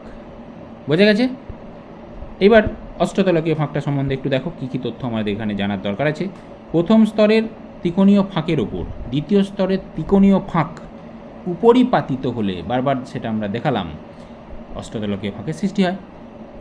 এই ফাঁকটি 6টি কোণা দ্বারা কি অষ্টতলকীয়ভাবে আবৃত থাকে, তাহলে এর ফাঁকটার কোঅর্ডিনেশন নাম্বার কত হবে? অবভিয়াসলি 6 হবে, কারণ আমরা বলতে পারি যে ওই ফাঁকটাকে 6টা কোণা টাচ করে আছে। বোঝা গেছে? এবং এক্ষেত্রেও কণার ব্যাসার্ধ অর্থাৎ আর বাই ফাঁকের ব্যাসার্ধ স্মল আর বাই কোণার ব্যাসার্ধ ক্যাপিটাল আর, এটা সমান হবে 0.414, এই রেঞ্জের মধ্যে রেডিয়াস রেশিওটা হবে। বোঝা গেল? এটা অষ্টতলকীয় ফাঁকের আর একটু ক্লারিফাই এখানে করা আছে, আমার ভিডিওটাতে পরিষ্কার বুঝে গেছি, আরেকবার আমি এটা দেখিয়েছি। দেখো, এটা হচ্ছে ত্রিকোণীয় একটা ফাঁক একটা লেয়ারের, আর অ্যাবাব লেয়ারে মনে করো আর একটা ট্রায়াঙ্গুলার ভয়েড, এইভাবে এটাকে আমরা বলছি। এটা দেখানো হয়েছে কেন এটা অক্টাহেড্রাল হলো। এটা হচ্ছে এই তিনটে পার্টিকেল একটা লেয়ারের, আর এই তিনটে পার্টিকেলকে আর একটা লেয়ারে ধরা হয়েছে, কিন্তু এমনভাবে এটা আমরা ভিউ করছি যে এই চারটে একটা প্লেনে আছে, এইভাবে হলো। তাহলে এটার সাথে এটা অ্যাড করে দাও, এটার সাথে এটা অ্যাড করে দাও, এটার সাথে এটা অ্যাড করে দাও, এটার সাথে এটা দাও, হয়ে গেল কি অক্টাহেড্রন, যার সেন্টার হচ্ছে কি এই জায়গাটায়। তাহলে এই সেন্টারটাতেই কি আছে? ওই ভয়েডটা আছে, ও ভয়েডটা কিন্তু এই সেন্টারটাতেই আছে, ঠিক কি না? পুরোটাই অ্যানিমেশন করে আমার করা আছে, দেখো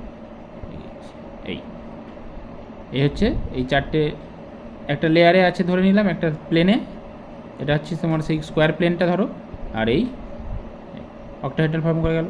দিয়ে এর সেন্টারটাতে ওই ভয়েডটা আছে। ক্লিয়ার? ওকে, এটাকে আমরা বলবো অষ্টতলকীয় ফাঁক। খুব ইম্পর্টেন্ট জায়গা, ধরে ধরে পড়বে, বারবার ভিডিওটা দেখবে। এরপরেও কোথাও যদি কোনো সমস্যা থাকে, আশা করি থাকবে না, যদি থাকে আমাকে পরে জানাবে। ওকে, আচ্ছা, এরপরে দেখো দ্বিতীয় স্তরের ওপর তৃতীয় স্তরের স্থাপন। আমরা সেকেন্ড লেয়ারেতেই এত কিছু ঘটনা ঘটে গেল, সব পড়লাম। এরপর আর একটা লেয়ার এসে চাপালে আবারও কী ঘটনা ঘটবে, আরও বেশি কমপ্লিকেটেড হয়ে যাবে নাকি? না, কমপ্লিকেটেড জিনিসকে সহজ করে তুলে ধরাই তো আমাদের কাজ, তোমাদের শুধু ধৈর্য ধরে শোনা কাজ। ওকে, দেখো এক্ষেত্রে আবার দুটি সম্ভাবনা আছে। দুটি সম্ভাবনা, কী কী সম্ভাবনার কথা বলা হচ্ছে দেখো ভালো করে।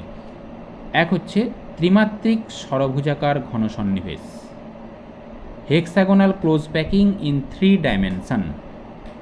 আমরা 2Dতে একটা হেক্সাগোনাল দেখলাম, কিন্তু আমরা 3D পড়ছি, 3Dতেও একটা হেক্সাগোনাল ক্লোজ প্যাকিং হতে পারে যদি আমরা দ্বিতীয় স্তরের উপর তৃতীয় স্তরের স্থাপনটা করি।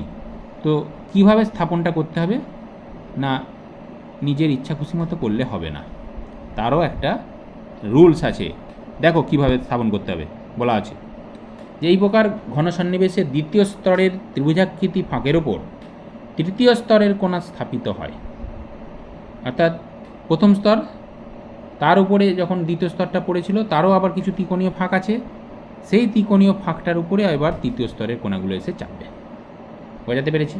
অর্থাৎ প্রথম স্তরের কোণার সাথে তৃতীয় স্তরের কোণার বিন্যাস একই হয়ে যাবে। আমরা এক্ষুনি দেখবো অ্যানিমেশনের মাধ্যমে, তাহলে এই বিষয়টা বোঝা যাবে।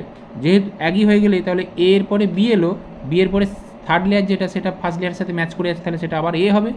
এর পরেরটা দেখবো আবার সেকেন্ডের সাথে ফোর্থটা ম্যাচ করছে। তাই এই ধরনের বিন্যাসকে আমরা কী বলবো? এ বি টাইপের বিন্যাস। এবং এক্ষেত্রে আমরা একটি কোণার প্রতিবেশী দেখব 12টি কোণাকে স্পর্শ করছে।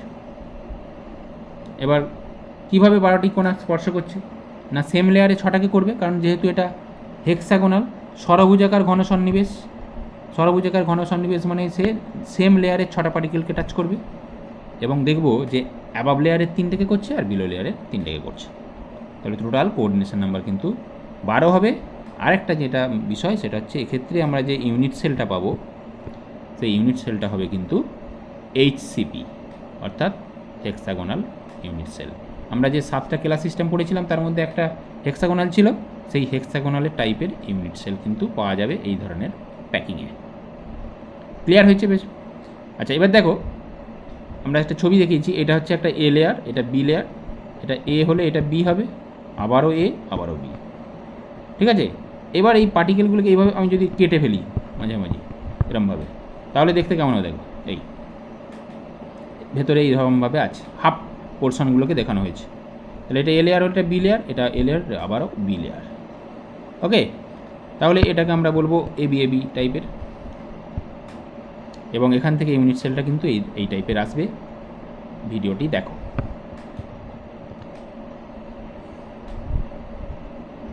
থ্রিডি বোঝার ক্ষেত্রে এই ধরনের ভিডিও খুব কাজের, ভীষণভাবে তোমাদের হেল্প করবে, এবং একবার বুঝে গেলে আর কোনো চিন্তা নেই। তো কাভারিং দ্য টেট্রাহেড্রাল ভয়েড, যেটা আমরা বলছি যে দ্বিতীয় স্তরের ত্রিকোণীয় ফাঁকের উপরে পড়বে, সেটা হচ্ছে টেট্রাহেড্রাল ভয়েডগুলোকে কাভার করা আর অক্টাহেড্রাল ভয়েডকে কাভার করা। দু রকমভাবে আসতে পারি। আমরা প্রথমে টেট্রাহেড্রাল ভয়েড কাভারিংটা দেখাচ্ছি। টেট্রাহেড্রাল ভয়েড সেগুলিকে কাভার করছে, দেখো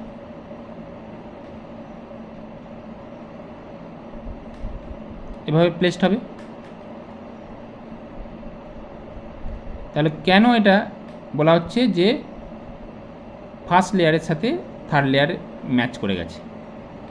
দেখো এটা হচ্ছে লেয়ার এ, এটা লেয়ার বি, এই লেয়ারটা কিন্তু আমরা আবার এ বলবো, কারণ কি দেখো এই যে ম্যাচ করছে, ঠিক পিছনে পিছনে পড়ে যাচ্ছে, এ লেয়ারটার পিছনে পিছনেই থার্ড লেয়ারটা পড়ে যাচ্ছে।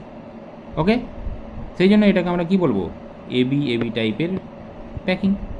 3Dতে এটা এ বি টাইপের প্যাকিং।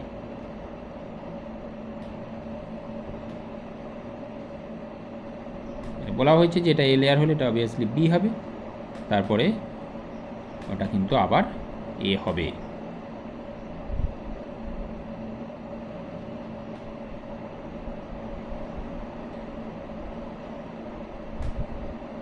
এবিএবি প্যাটার্ন।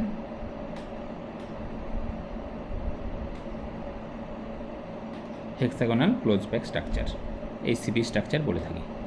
এবার আমরা একটু কোঅর্ডিনেশন নাম্বারটা বুঝবো, ভালো করে বুঝবো এখান থেকে। এখানে এই যে এই পার্টিকেলটা মনে করো, এই ভালো করে এই মাঝের এই পার্টিকেলটাকে লক্ষ্য করো, এটা কিন্তু এই পার্টিকেলগুলি অর্থাৎ এটা এটা এইভাবে এটা হেক্সাগোনালি সারাউন্ডেড আছে, এটা তো একটা সেম লেয়ারের পার্টিকেল। আর অ্যাবাবে এই তিনটে দেখো, তিনটে পার্টিকেল আছে, আর বিলোতে একটা দুটো, আর এর পিছনে যে একটা দেখতে পাচ্ছ, হ্যাঁ, তার মানে সেম লেয়ারের 6টা, অ্যাবাব লেয়ারে 3টে, আর বিলো লেয়ারে 3টে, মোট 12টা পার্টিকেলকে টাচ করে যে কোনো একটি পার্টিকেল এই ধরনের প্যাকিংয়ে। স্লাইস করে এটা দেখানো হয়েছে, তাহলে আরও পরিষ্কারভাবে বুঝতে পারবে। দেখো এই মিডিল লেয়ারটাকে বের করে আনা হলো, আমরা এই পার্টিকেলটার কোঅর্ডিনেশন নাম্বার বের করতে চেয়েছি, ঠিক কি না? তাহলে কিন্তু কোঅর্ডিনেশন নাম্বার 12 হয়ে যাবে। বোঝা গেছে? তাহলে এই বিন্যাসটাকে আমরা কি বলছি? এইচসিপি বিন্যাস, এবং এখানে ইউনিট সেলটা হবে এইচসিপি একক কোষ। ওকে, আচ্ছা, এরপরে আরেকটা আসতে পারে, সেটা কাভারিং দা, যেটা বলা হলো কাভারিং দা অক্টাহেড্রাল ভয়েড।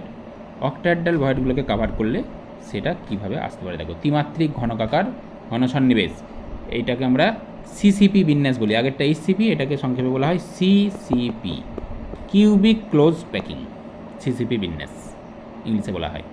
এই প্রকার ঘনসন্নিবেশে কী হয় না, প্রথম ও দ্বিতীয় স্তরের কোণা দ্বারা গঠিত অষ্টতলকীয় ফাঁকগুলি, আমরা প্রথম আর দ্বিতীয় স্তরে অষ্টতলকীয় ফাঁক কীভাবে তৈরি হয় বলেছিলাম না, প্রথম স্তরের ত্রিকোণীয় ফাঁকের উপর দ্বিতীয় স্তরের ত্রিকোণীয় ফাঁক উপরিপাতিত হলে।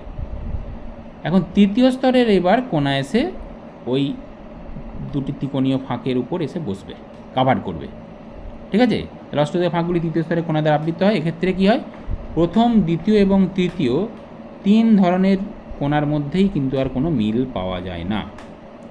তাহলে আমরা কি বলবো এই ধরনের ঘনসন্নিবেশকে? A B C.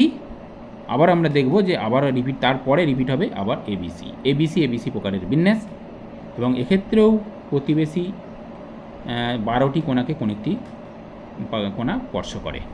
তাহলে কোঅর্ডিনেশন নাম্বার অবভিয়াসলি এটার ক্ষেত্রেও 12 হবে। এবং আরেকটা ভীষণ ভাইটাল একটা পয়েন্ট মনে রাখা, সেটা হচ্ছে এক্ষেত্রে কিন্তু পৃষ্ঠকেন্দ্রিক ঘনকাকার একক কোষের সৃষ্টি হবে, অর্থাৎ এফসিসি টাইপের ইউনিট সেল পাবো এই ধরনের বিন্যাসের। বোঝা গেছে? এবার ছবিটা দেখো, এটা হচ্ছে এ, এটা কিন্তু বি লেয়ার, তারপরের লেয়ারটা সি লেয়ার, এটাকে আবার বলবো এ। ছেদটা দেখালে বুঝতে পারবে, এভাবে যদি আমরা পরিষ্কার হয়, এটা সিসিপি বিন্যাস বলছি এই জিনিসটা। তো এখানে এই পার্টিকেলগুলো দেখে বোঝা যাচ্ছে না যে এইটার সাথে এটার মিল নেই। এখানে কেটে দেওয়ার পর দেখো এই লেয়ারটা যা ছিল, এই লেয়ারে 3টে পার্টিকেল, সি লেয়ারেও 3টে পার্টিকেল আছে, কিন্তু এর ক্ষেত্রে পার্টিকেলগুলির দ্বারা যে ট্রায়াঙ্গুলার ভয়েড সেটা এরমভাবে আছে, যার ভার্টেক্সটা নিচের দিকে, আর এই সি লেয়ারের ক্ষেত্রে যে ট্রায়াঙ্গুলার ভয়েডটা দেখো সেটা কিন্তু ভার্টেক্সটা উপর দিকে আছে। তাহলে আমরা বি আর সি লেয়ার দেখতে একই রকম লাগলেও দুটো লেয়ার কিন্তু আলাদা, সেই জন্যই আমরা এ বি তারপরে সি দিচ্ছি। ওকে, এবং এক্ষেত্রে যে ইউনিট সেলটা আমি কি বললাম, এফসিসি টাইপের হবে। এটা এফসিসি ইউনিট সেল বোঝা যাচ্ছে কি না? আমরা ইউনিট সেলটাকে ডিভাইড করেছি, আমরা এই ডিভিশনটা আমাদের খুব কাজে লাগবে, এর পরে আলোচনাতে আসছি। তো এখন আপাতত দেখো, এইগুলো হচ্ছে 8টা কর্নারের পার্টিকেল, 4টে হলো, আর এই 4টে হলো, ওই কিউবটার 8টি কর্নারে আছে। আর এই পার্টিকেলগুলি কোথায় আছে না, এই পার্টিকেলগুলি কিন্তু ফেসের মিডিলে আছে। দেখো ভালো করে বোঝো, 6টা যে ফেস, এই 6টা ফেসের মিডিলে এই পার্টিকেলগুলি আছে। তাহলে অবভিয়াসলি এই ইউনিট সেলটা কী হবে? এফসিসি টাইপের ইউনিট সেল। ক্লিয়ার? তো এখানেও একটা আমরা দেখব ভিডিও, দেখো, বাই কাভারিং অক্টাহেড্রাল ভয়েডস। এগুলো অক্টাহেড্রাল ভয়েড ছিল, সেইগুলোর উপরে এবার প্লেসড হচ্ছে পার্টিকেল। তাহলেই আমরা কেন এবিসি বলবো সেটা হয়ে গেল। 3টে লেয়ার প্লেসড হয়ে গেল। এবার ভালো করে খেয়াল করো, এই লেয়ারটা, এটা ফার্স্ট লেয়ার, এটা লেয়ার এ যদি বলি, এটাকে আমরা কি বলছি?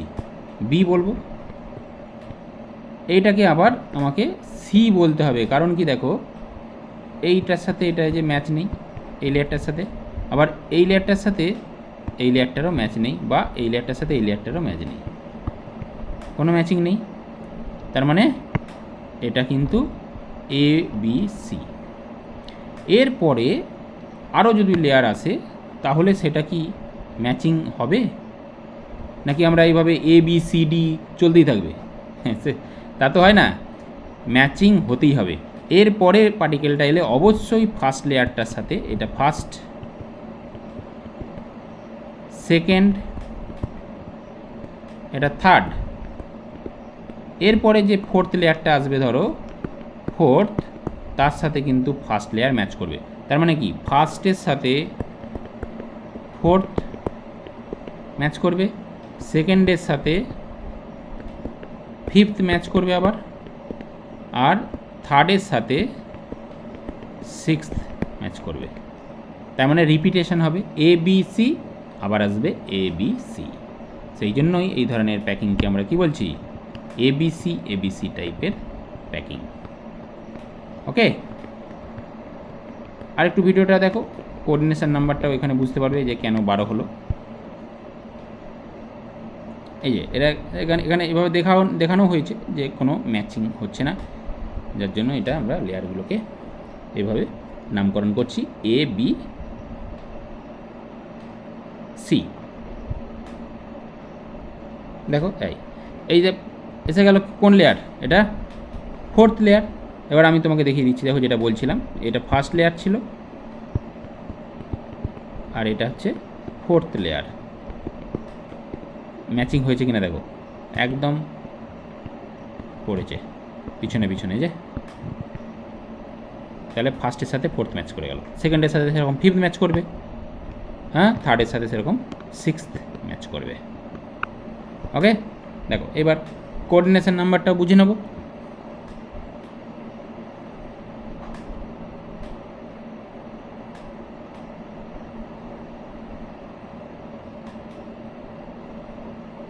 এবিসি টাইপের প্যাটার্ন বলা হচ্ছে।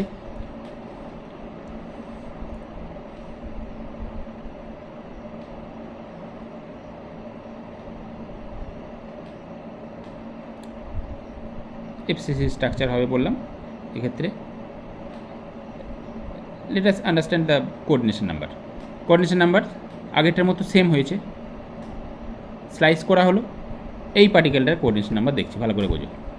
এই পার্টিকেলটার কোঅর্ডিনেশন নাম্বার সেম, এটা হচ্ছে এই যে 6টা দেখানো হয়েছে, 6টা পার্টিকেল, 1 2 3 4 5 6টা সেম লেয়ারের হেক্সাগোনাল ক্লোজ প্যাকিং 2Dতে সেম লেয়ারে 6টাকে টাচ করে। এবার এটা হচ্ছে বিলো লেয়ারে দেখানো হয়েছে, বিলো লেয়ারের পার্টিকেলগুলো কীভাবে আছে, এইভাবে আছে, ঠিক আছে। আর অ্যাবভ লেয়ারের পার্টিকেলটা কীভাবে আছে দেখো, এইভাবে আছে। এর ক্ষেত্রে আমি সেন্টারগুলোকে অ্যাড করছি দেখো। তাহলে এই লেয়ারটার সাথে এই লেয়ারটা কিন্তু দেখতে একই রকম হলেও ম্যাচিংটা হচ্ছে কি দেখো, ট্রায়াঙ্গুলের, এটা ট্রায়াঙ্গেলের ভার্টিসটা ওপর দিকে আছে, এটা নিচের দিকে আছে।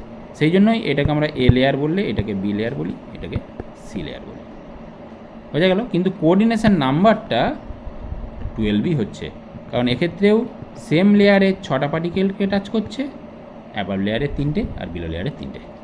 ক্লিয়ার? তাহলে কোঅর্ডিনেশন নাম্বার বুঝতে কোনো অসুবিধা নেই, কোঅর্ডিনেশন নাম্বার ইজ 12 হয়েছে। এই জিনিসটা খুব ভালো করে দেখবে, বারবার ভিডিওটা দেখবে এবং কনসেপ্টটা ক্লিয়ার রাখবে। এর উপর বেস করে কিন্তু অনেক প্রবলেম আসবে। আমরা যৌগের সংখ্যা নির্ণয় আবার দেখব। তার আগে আমরা এই যে টেট্রাহেড্রাল বা অক্টাহেড্রাল ভয়েড ক্রিয়েট হয় বললাম ইউনিট সেলে, স্পেসিফিক্যালি পৃষ্ঠকেন্দ্রিক ঘনকাকার যে একক কোষ অর্থাৎ এফসিসি, তার কোন কোন পজিশানে টেট্রাহেড্রাল বা অক্টাহেড্রাল ভয়েড তৈরি হয় এবং পার ইউনিট সেলে কটা করে, সেটা কিন্তু আমরা এবার আলোচনা করব। Okay, let's see the next slide. দেখো কি বলা হয়েছে, পৃষ্ঠকেন্দ্রিক ঘনকাকার একক কোষে চতুস্তলকীয় ফাঁকা স্থানের অবস্থান এবং উহার সংখ্যা নির্ণয়। বোঝা গেল? তার জন্য তোমাদের কি করতে হবে, দেখো আমি একটা ছবি দেখাচ্ছি। এই ছবিটা দেখে কিছু বুঝতে পারলে কি করা হয়েছে না, একটা কিউবিক ইউনিট সেল, ভালো করে শোনো, একটা কিউবিক ইউনিট সেলকে 8টা স্মল কিউবিক ইউনিট সেলে ডিভাইড করা হয়েছে। ফার্স্ট কীভাবে করতে হয় তোমাদেরকে আমি একটু বলে দিচ্ছি, শুনে নাও। তোমরা খাতাইতে প্র্যাকটিস করবে, একটু আঁকার চেষ্টা করবে। একটা কিউবিক ইউনিট সেল তোমরা আঁকবে, কিউব তোমরা আঁকতে জানো। এরপরে ওদের যে প্রান্তরেখার মধ্যবিন্দুগুলিকে চিহ্নিত করবে, দিয়ে ওই প্রান্তরেখার মধ্যবিন্দুগুলিকে সব যোগ করবে, অপোজিট যোগ করবে। আর ফেসের মিডিলগুলো সব আইডেন্টিফাই করতে হবে, সেখানে তো পার্টিকেল আছেই, face centre cubic unit cell যেহেতু। তো এই ফেসের অপোজিট ফেসের মিডিলগুলোকেও তোমাকে কী করতে হবে, একটা করে লাইন দিয়ে অ্যাড করতে হবে। ওকে, অপোজিট ফেসের মিডিলগুলোকে অ্যাড করতে হবে, আর এজ সেন্টারের মিডিলগুলোকে অ্যাড করতে হবে। তাহলেই দেখবে একটা কিউব 8টা স্মল কিউবে ডিভাইড হয়ে গেছে। ওকে, তো এইখানে আমি একটা কিউব এখানে হাইলাইট করা হয়েছে। দেখো 8খানা কিউব আছে, সেটা বুঝতে পারছো কি না এই ছবিটা থেকে? দেখো এটা একটা, এটা একটা, এটা একটা, এটা হচ্ছে অ্যাবাভ লেয়ারে এরকম 4টে, আর বিলো লেয়ারে এই 4টে। বোঝা গেছে? তাহলে মোট 8খানা এখানে কিন্তু স্মল কিউব আছে। তার মধ্যে একটা কিউবকে এখানে হাইলাইট করা হয়েছে। এই অংশটা আমি আলাদা করে পাশে দেখাচ্ছি, একটা পরের ছবিটা দেখো। এই বোঝা গেছে? এখান থেকে এটা এসেছে, সেটা নিশ্চয়ই বুঝতে পারছো। এবার পার্টিকেলগুলিকে আমি নাম্বারিং করছি। দেখো এক্ষেত্রে পার্টিকেলগুলির এখানে আমি এটা নাম্বার দিলাম 1, 2, 3 অ্যান্ড দিস ইজ 4। এখানেও একইভাবে নাম্বারিংটা করছি 1, 2, 3, 4। ভালো করে বোঝো, এখানে যে 1, 2, 3 নাম্বারিংটা করা হয়েছে পার্টিকেল তিনটে, যে এই তিনটে পার্টিকেল কোথায় আছে? ওই ইউনিট সেলটা, অর্থাৎ বড় যে ইউনিট সেলটা, তার কিন্তু ফেসের মিডিলের অ্যাটম। ওকে, আর 4 নম্বর পার্টিকেলটা কিন্তু একটা কর্নার অ্যাটম। এখানেও তাহলে এইভাবেই আছে, এই তিনটে হচ্ছে ফেসের মিডিলের, এটা কর্নার। এবার এই যে কিউবটা আমি তুলেছি, এটা কিন্তু একটা স্মল কিউব। এর বডি সেন্টারটাকে ভালো করে লক্ষ্য করো। এইরকম একটা জায়গাতে আমরা বডি সেন্টার আছে ভাবতে পারি। তাহলে এই বডি সেন্টারটা সারাউন্ডেড আছে 4টে পার্টিকেল দ্বারা। কিভাবে? টেট্রাহেড্রালি। ডট ডট করে যে লাইনগুলো অ্যাড করা হয়েছে, সেটা থেকে আমরা বুঝতে পারছি যে একটা টেট্রাহেড্রন হয়েছে। তাহলে ওই টেট্রাহেড্রালি সারাউন্ডেড আছে বাই 4 পার্টিকেল, সেটা হচ্ছে বডি সেন্টারটা। তার মানে কি, এটাকে আমরা কি বলতে পারি? একটা টেট্রাহেড্রাল ভয়েড,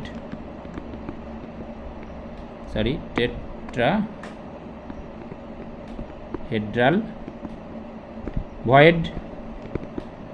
ওকে, তার মানে এখান থেকে কি কনক্লুশনটা করতে পারি না, একটা ঘনককে যদি 8টা ঘনকে আমি ডিভাইড করি, প্রত্যেকটা ছোট বা ক্ষুদ্র ঘনকের বডি সেন্টারে একটা করে টেট্রাহেড্রাল ভয়েড ক্রিয়েট হয়। এবার যেহেতু এই ইউনিট সেলটা 8টা ইউনিট সেলে ডিভাইড হয়েছে, তাহলে 8খানা বডি সেন্টার পাবো স্মল কিউবগুলোর। তার মানে এই টোটাল ইউনিট সেলটার ভেতরেতে 8টি টেট্রাহেড্রাল ভয়েড ক্রিয়েট হবে। ক্লিয়ার? 8টি টেট্রাহেড্রাল ভয়েড ক্রিয়েট হয়েছে ওই ইউনিট সেলটাতে, এবং সবটাই আছে ওই ইউনিট সেলটার ভেতরে।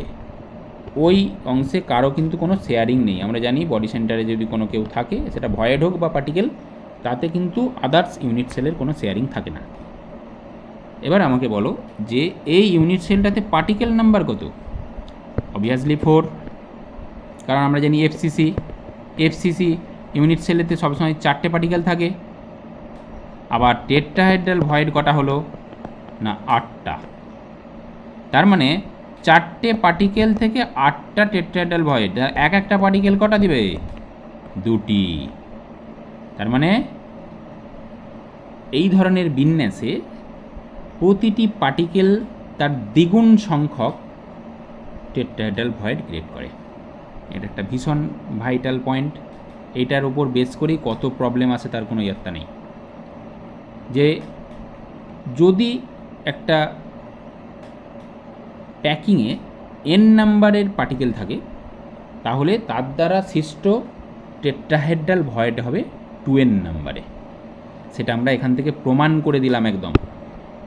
ওকে, প্রমাণ শুধু এটা জানতাম বলা হয়, কিন্তু এইটা থেকে একদম প্রুভ করে দেওয়া যায় পার্টিকেল নাম্বারে ডাবল নাম্বারে টেট্রাহেড্রাল ভয়েড ক্রিয়েট হয়। সেই কথাগুলোই আমার এখানে সামারি করা আছে। দেখো, 1 নম্বর হচ্ছে একটি পৃষ্ঠকেন্দ্রিকাকার 8টি খণ্ডকে বিভাজিত করতে হবে, তাহলে প্রতিটি ক্ষুদ্র একক কোষের দেহকেন্দ্রে একটি করে চতুস্তলকীয় ফাঁকের সৃষ্টি হয়, এবং 4টি কণা দ্বারা চতুস্তলকীয়ভাবে বিন্যস্ত থাকে বলে এটা আমরা হয়ে থাকি। আর কি না, পৃষ্ঠকেন্দ্রিক একক কোষে প্রতি কণা সংখ্যা 4টি, কিন্তু একক কোষের মধ্যে 8টি চতুস্তলকীয় ফাঁকের সৃষ্টি হয়েছে, তাহলে হিসেবটা কি দাঁড়িয়ে গেল? তাই নিচে লেখা আছে দেখো, তাই বলা যায় যে কেলাসের কণা সংখ্যার দ্বিগুণ সংখ্যক চতুস্তলকীয় ফাঁকের সৃষ্টি হয়। আশা করি বুঝতে কোনো অসুবিধা নেই। তাহলে পজিশান হলো কিউবের ভেতরেই 8টা টেট্রাহেড্রাল ভয়েড হবে ওই ইউনিট সেলের ভেতরেই, এবং পার পার্টিকেলের ডাবল টেট্রাহেড্রাল ভয়েড ক্রিয়েট হয়।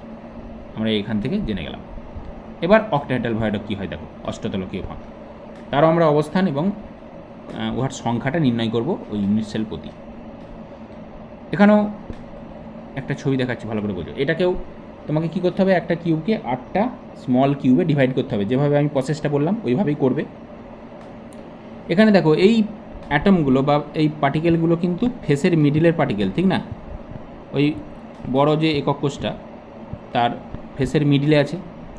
তো এই ফেসের মিডিলের পার্টিকেলগুলির সেন্টারগুলোকে যদি অ্যাড করি, যেটা আমরা কালো কালি দিয়ে এভাবে দেখানো আছে, দেখো অক্টাহেড্রাল হয়ে গেল না? তাহলে ওই অক্টাহেড্রালটার সেন্টার কোনটা বা বডি সেন্টার কোনটা, সেখানেই তো একটা অক্টাহেড্রাল ভয়েড ক্রিয়েট হয় বলেছি। সেটা কিন্তু ওই ইউনিট সেলটারই আবার দেহকেন্দ্র। তার মানে কি, এই পজিশানে কিন্তু একটা অক্টাহেড্রাল ভয়েড ক্রিয়েট হয়।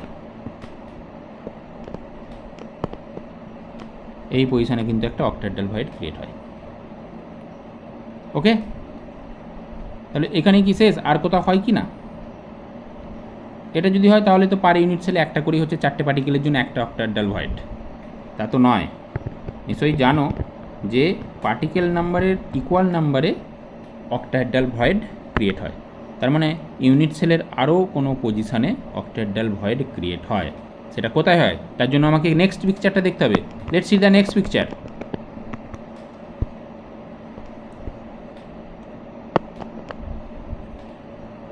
এখান থেকে কি বুঝতে পারছো? দেখো, আমি পার্টিকেলগুলো দেখাচ্ছি। এইটা হচ্ছে কর্নার পার্টিকেল, এটাও কর্নার পার্টিকেল। ওকে, আর এইটা হচ্ছে ফেসের মিডিলের পার্টিকেল, এটাও ফেসের মিডিলের পার্টিকেল। এটা হচ্ছে যে ইউনিট সেলটা আমরা দেখিয়েছি।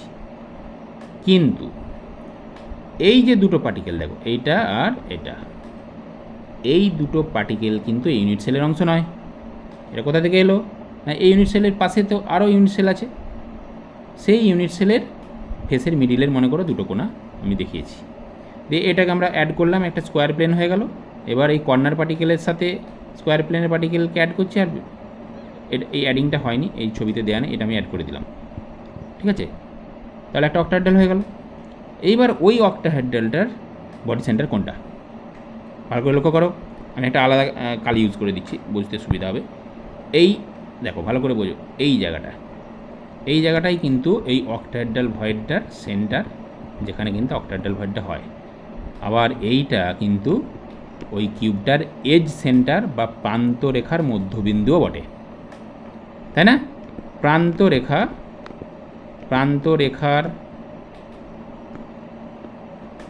মধ্যবিন্দু, প্রান্তরেখার মধ্যবিন্দু। ওকে, তার মানে এই ধরনের প্যাকিংয়ের ফলে একটা ঘনকাকার একক কোষের প্রান্তরেখার মধ্যবিন্দুগুলিতেও একটা করে অষ্টতলকীয় ফাঁকের সৃষ্টি হয়। এইবার কতগুলি এরকম প্রান্তরেখা আছে? 12টি প্রান্তরেখার 12টি মধ্যবিন্দু। শুধু আমি এটা দেখালাম তার মানে নয়, এমন নয় যে শুধুমাত্র এই প্রান্তরেখার মধ্যবিন্দুতেই হয়। সমস্ত প্রান্তরেখার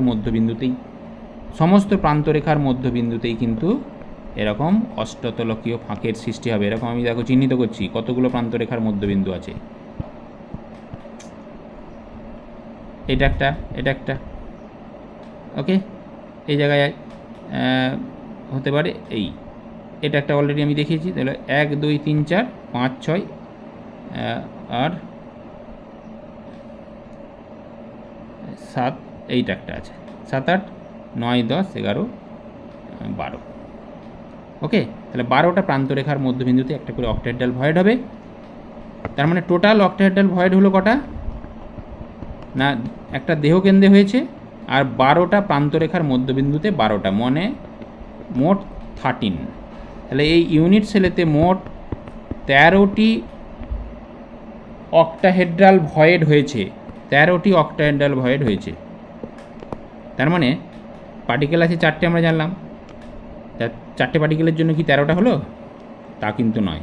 এবার আরেকটা পয়েন্ট আমাদেরকে একটু মনে রাখতে হবে যে প্রান্তরেখার মধ্যবিন্দুতে যে ভয়েডটা ক্রিয়েট হয় সেটা সবটাই কিন্তু এই ইউনিট সেলের অংশ নয়।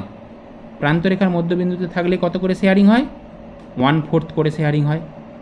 1/4 ইন্টু 12টা প্রান্তরেখা আছে, তার মানে এটা থেকে কত পেলাম? 3। আর বডি সেন্টারে যেটা থাকে সেটা সম্পূর্ণটাই এর নিজের, মানে +1 ইকুয়াল টু হয়ে গেল কি 4। তার মানে এই চারটে অক্টাহেড্রাল ভয়েডই হচ্ছে। আবার পার্টিকেল আছে কটা? 4টেই আছে পার্টিকেল, এটাও কিন্তু 4টেই আছে।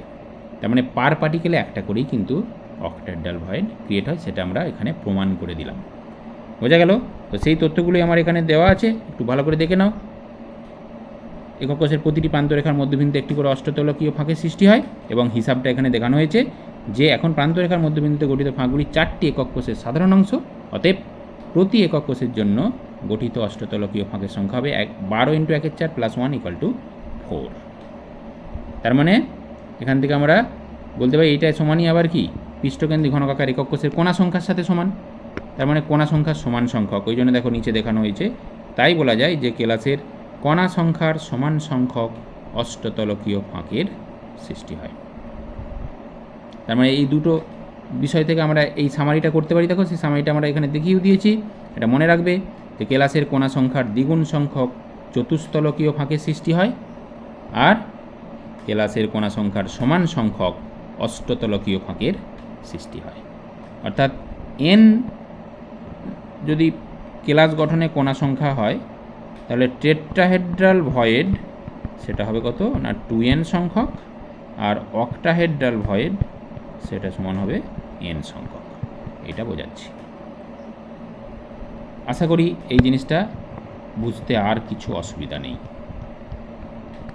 ঠিক আছে?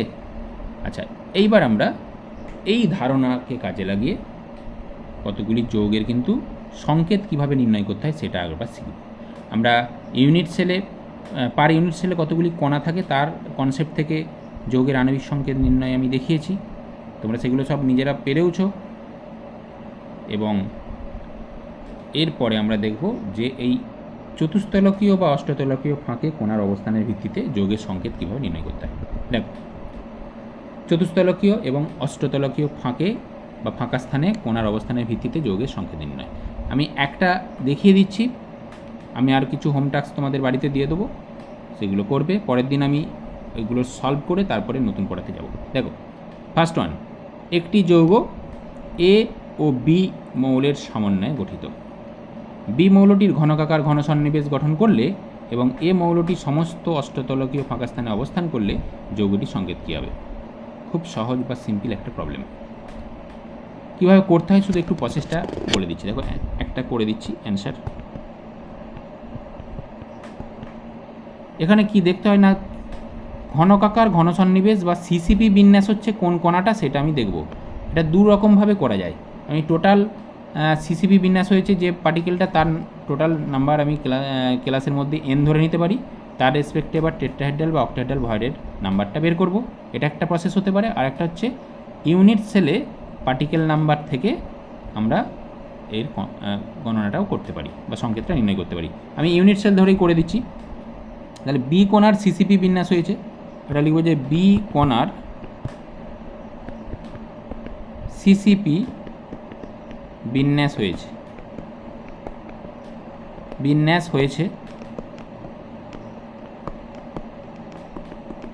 অতএব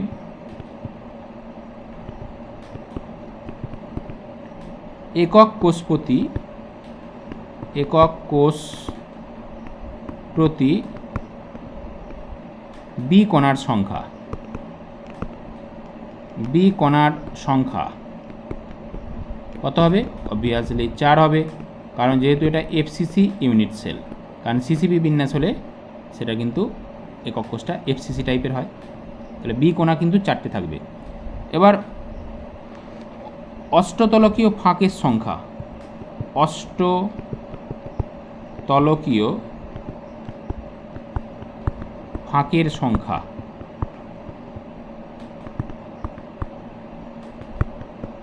কত হবে? না এইমাত্র বললাম যে কোণা সংখ্যার সমান সংখ্যক, তাহলে বি কোণার সংখ্যা 4টি হলে ওই 4টি কোণা দ্বারা 4টি অষ্টতলকীয় ফাঁকের সৃষ্টি হবে। ওকে, তার মানে একক কোষে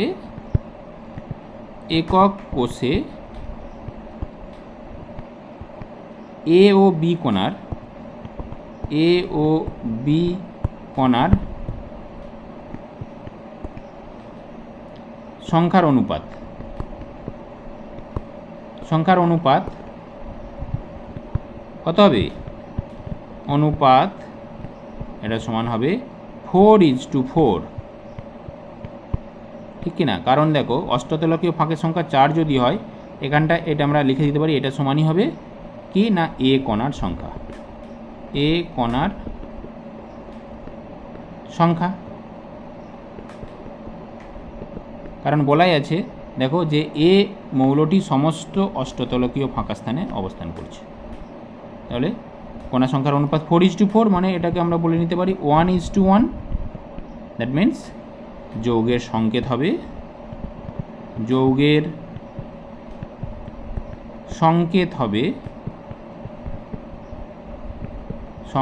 হবে কে? A B. এটাই অ্যান্সার হয়ে গেল। ওকে, এবার তোমরা একটি প্রশ্ন করতে পারো, স্যার এ বি লিখলাম, বি এ নয় কেন? বি এ লিখলে কি হতো? না, বি এ লেখা যায়, কিন্তু এক্ষেত্রে আমি বলে রাখি সিসিপি বিন্যাস যে কোণাটি হয়ে থাকে, যদি আয়নীয় যৌগ হয় অবভিয়াসলি, সাধারণত অ্যানায়নগুলি সিসিপি বিন্যাসে অংশগ্রহণ করে, সাধারণত, এক্সেপশন থাকতে পারে। আর ক্যাটায়নগুলি আকারে ছোট, তো ক্যাটায়নগুলির, সেই জন্য ক্যাটায়নগুলি সবসময় চতুস্তলকীয় বা অষ্টতলকীয় ফাঁকে অবস্থান করে। তো স্বাভাবিকভাবে এটা যদি আয়নীয় যৌগ হয়, সেখানে এ বলা হচ্ছে অষ্টতলকীয় ফাঁকা স্থানে অবস্থান করছে, তার মানে এটাকে আমরা ক্যাটায়ন হিসেবে ভাবতে পারি, আর বিটাকে অ্যানায়ন হিসেবে ভাবতে পারি। তাহলে সংকেত কী হওয়া উচিত? আগে ক্যাটায়ন থাকে, তারপরে অ্যানায়ন থাকে, তাহলে এ বি হবে সংকেত, বি এ না লেখা শ্রেয়। ওকে, এই কনসেপ্টটা থেকে অন্তত এইটুকু বলতে পারা যায়। এই হচ্ছে ফার্স্ট প্রবলেম, যেটা আমি সলভ করে দিলাম, এটা দেখবে। এরপরে আমি আরও কিছু প্রবলেম এখানে দিয়ে দিচ্ছি, দেখো। সেকেন্ড একটা প্রবলেম, এগুলো সব নিজেরা করার চেষ্টা করবে। থার্ড আর একটা প্রবলেম দিলাম, ফোর্থ, এই 4টে প্রবলেম আছে, তার মধ্যে একটা করে দিলাম, 2, 3, 4 এটা তোমাদের বাড়ির জন্য দেওয়া রইল। যদি না হয় পরের ক্লাসে আমি এর সলিউশন দিয়ে স্টার্ট করব। ওকে, এই পর্যন্ত আজকে আমার পড়ানো। ভালো করে মনোযোগ সহকারে পড়বে, ভিডিওটি দেখবে এবং বই থেকেও পড়বে বেশি করে। ওকে, আশা করি তোমাদের এই ভিডিও ভালো লেগেছে এবং তোমরা ভালোভাবে বুঝতে পেরেছো। Okay, thank you very much for watching this video.